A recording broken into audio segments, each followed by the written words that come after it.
નહીં, આપણે 100 વર્ષમાં જોઈએ છીએ.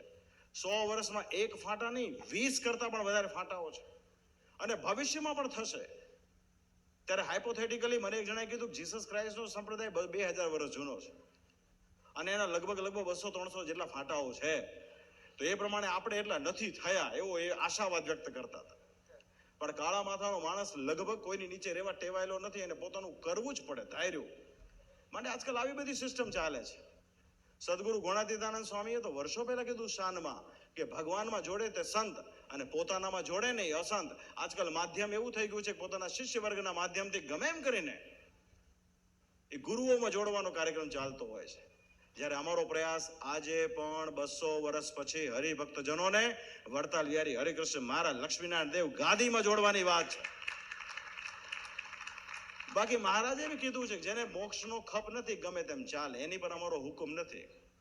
જેને મોક્ષનો ખપ છે, જેમ ખપ હોય ને તે પ્રમાણે ચલાય. જેને મોક્ષનો ખપ હોય ને એને સત્સંગની, સંતની અને શાસ્ત્રની વાત કામ લાગે છે. બાકી બધું ઉપર છલ્લું હોય છે.